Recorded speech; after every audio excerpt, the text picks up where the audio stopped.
Assalamualaikum warahmatullahi wabarakatuh. Perkenalkan, nama saya Puji Maskar, NPM 181000390. Di sini saya akan menjelaskan suatu materi mengenai penyelesaian sengketa melalui jalur arbitrasi internasional. Yang pertama, kita akan masuk ke dalam pembahasan mengenai apa sih itu arbitrasi internasional. Arbitrasi internasional adalah penyelesaian sengketa melalui pihak ketiga yang netral. Arbitrasi ini ada yang terlembaga, ada pula yang bersifat sementara atau ad hoc.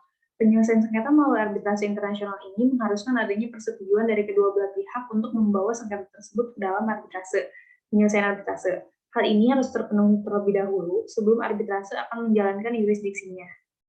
Lalu selanjutnya kita masuk ke dalam materi apa sih kelebihan menyelesaikan suatu sengketa melalui arbitrasi internasional.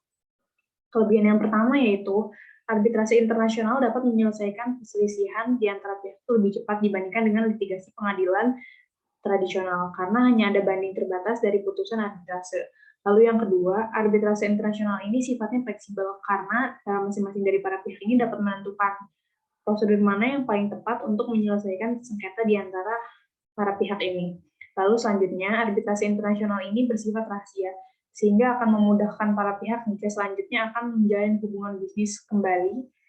Hal ini juga bermanfaat untuk menghindari publisitas negatif pada kedua belah pihak tersebut. Lalu selanjutnya, arbitrasi internasional ini bersifat lebih netral. Ini sangat penting untuk transaksi lintas batas, karena untuk menghindari keuntungan pengadilan rumah kepada salah satu pihak saja.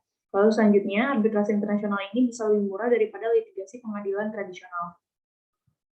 Lalu selanjutnya kita masuk ke dalam materi mengenai apa sih kelemahannya. Tadi kan kita sudah membahas mengenai kelebihan dari penyelesaian sengketa melalui arbitrasi internasional. Lalu kita sekarang masuk ke dalam kelemahan ini. Dalam kelemahan itu sendiri, yang pertama itu karena untuk menentukan dari para pihak sendiri itu sangat sulit. Seperti yang kita tahu bahwa untuk menyelesaikan suatu sengketa melalui arbitrasi internasional itu harus ada kesepakatan dari kedua belah pihak. Maka dari itu biasanya kesulitan itu terdapat kepada kesepakatan untuk membawa sengketa tersebut ke dalam jalur arbitrasi internasional.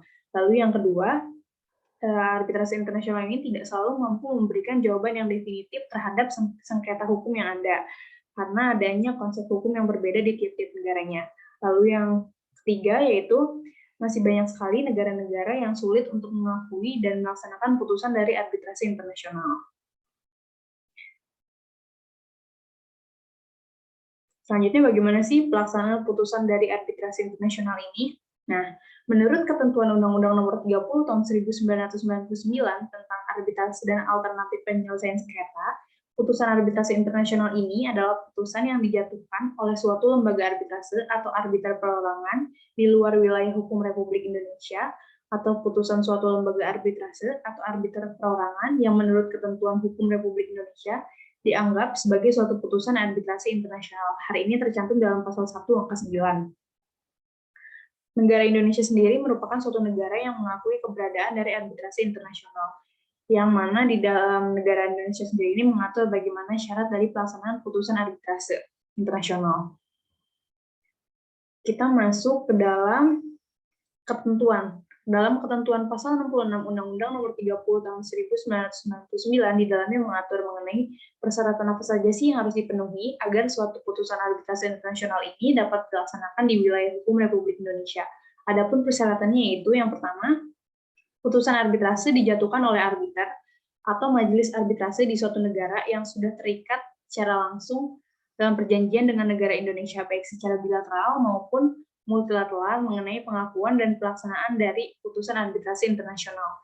Yang kedua, putusan arbitrasi internasional ini terbatas pada putusan yang menurut ketentuan hukum Indonesia termasuk dalam ruang lingkup hukum perdagangan. Lalu yang ketiga, putusan arbitrasi internasional ini hanya dapat dilaksanakan di Indonesia dan putusannya tidak bertentangan dengan ketertiban umum. Lalu yang terakhir, putusan arbitrasi internasional ini dapat dilaksanakan di Indonesia setelah memperoleh eksekutor dari Ketua Pengadilan Negeri Jakarta Pusat.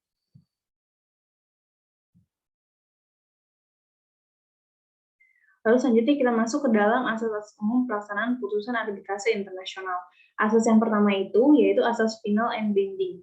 Dalam pasal 3 Konvensi New York tahun 1958, di dalamnya menyatakan bahwa setiap negara anggota konvensi harus mengakui putusan arbitrase asing sebagai putusan yang mengikat dan mempunyai eksekusi terhadap para pihak. Nah, asas ini tuh tercantum dalam pasal 68 ayat 1 Undang-Undang Nomor 30 tahun 1999 tentang arbitrase dan alternatif penyelesaian sengketa. Lalu asas yang kedua yaitu asas resiproritas.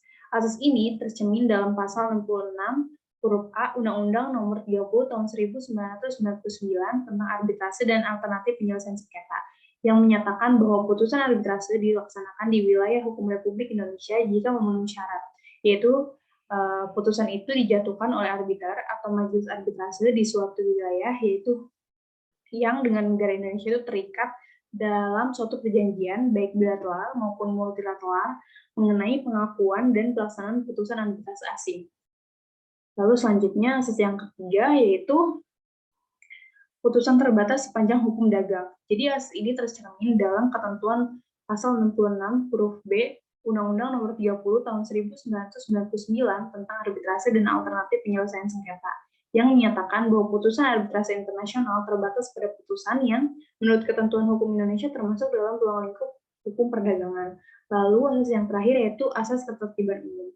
Asas ini tercermin dalam pasal 66 huruf C Undang-Undang Nomor 30 tahun 1999 tentang arbitrase dan alternatif penyelesaian sengketa yang menyatakan bahwa putusan arbitrase internasional hanya dapat dilaksanakan di Indonesia terbatas pada ketentuan yang tidak bertentangan dengan ketertiban umum. Lalu selanjutnya kita masuk ke dalam pembahasan kasus. Kasus yang saya angkat ini yaitu mengenai kasus penyelesaian sengketa PT Pertamina versus Karaha Bodas melalui arbitrasi internasional. Kita masuk ke dalam kronologi sengketa. Pada tahun 1994, Pertamina mengadakan kontrak kerjasama dengan pihak investor listrik swasta, yaitu Karaha Bodas LLC, di bawah kontrak Joint Operation Contract atau JOC. Dengan adanya kehadiran investasi Indonesia ini, seharusnya otomatis tunduk pada semua sistem hukum politik tuan rumah, yang artinya perusahaan tersebut harusnya tunduk ke dalam sistem hukum Indonesia. Tetapi hal ini tidak berlaku bagi perusahaan transnasional seperti Karaha Bodas Company, karena dalam perjanjian tersebut Karaha Bodas mempunyai saham yang lebih besar atau utuh sejumlah 100%. Kemudian terjadi krisis ekonomi dan atas rekomendasi dari International Monetary Fund atau IMF, pada tanggal 20 September tahun 1997, Presiden melalui Kepres nomor 39 tahun 1997 tentang penangguhan atau pengkajian kembali proyek pemerintahan BUMN swasta yang berkaitan dengan pemerintah atau BUMN. Kepres tersebut menangguhkan pelaksanaan proyek PLTP Karaha sampai keadaan ekonomi mulai pulih. Selanjutnya, pada 1 November tahun 1997, melalui Kepres nomor 47 tahun 1997, proyek diteruskan. Namun, berdasarkan Kepres nomor 5 tahun 1998, pada tanggal 10 Januari tahun 1988, proyek tersebut kembali ditangguhkan, dan pada tanggal 22 Maret tahun 2002, pemerintah melalui Kepres nomor 15 tahun 2002 berniat melanjutkan proyek tersebut. Selanjutnya didukung juga dengan Keputusan Menteri Energi dan Sumber Daya Mineral nomor 216K/MEM/2002 tentang penetapan status proyek PTLP Karaha dari ditangguhkan menjadi diteruskan. Namun KBC pada tanggal 30 April tahun 1998 memasukkan gugatan ganti rugi ke arbitrase Jenewa, Swiss sesuai dengan tempat yang dipilih oleh para pihak dalam JOC.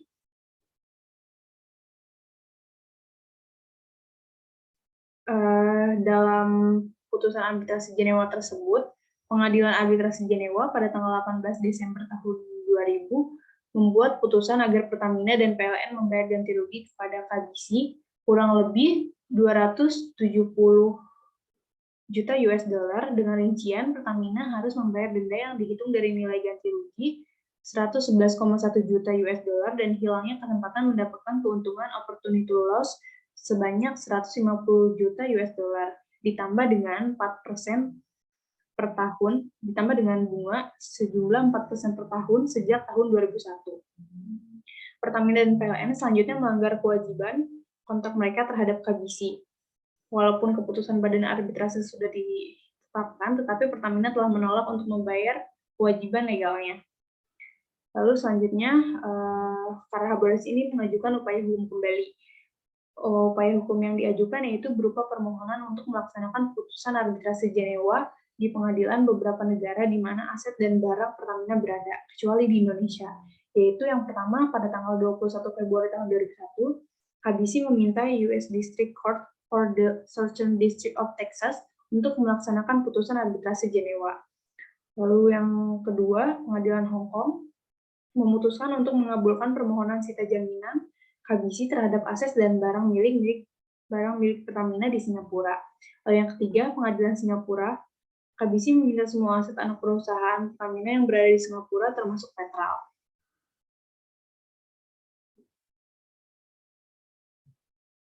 Lalu kita masuk ke dalam slide terakhir, yaitu mengenai pengeksekusian putusan arbitrase internasional di Indonesia. Dalam putusan arbitrase internasional tersebut, kemudian PT Pertamina mengajukan upaya hukum pembatalan putusan arbitrase Jenewa kepada Pengadilan Indonesia, yaitu Pengadilan Negeri Jakarta Pusat, di mana pada tanggal 14 Maret tahun 2002, gugatan tersebut kemudian dikabulkan, sehingga menimbulkan suatu perseteruan bahwa putusan tersebut dianggap telah melampaui kewenangan arbitrase dan meremehkan dasar hukum perdagangan internasional. Sehingga dari hal tersebut, seringkali Indonesia dijuluki an arbitration unfriendly country karena sulit untuk dapat melaksanakan putusan dari arbitrase internasional. Sekian materi yang dapat saya sampaikan. Kurang dan lebihnya mohon dimaafkan. Wassalamualaikum warahmatullahi wabarakatuh.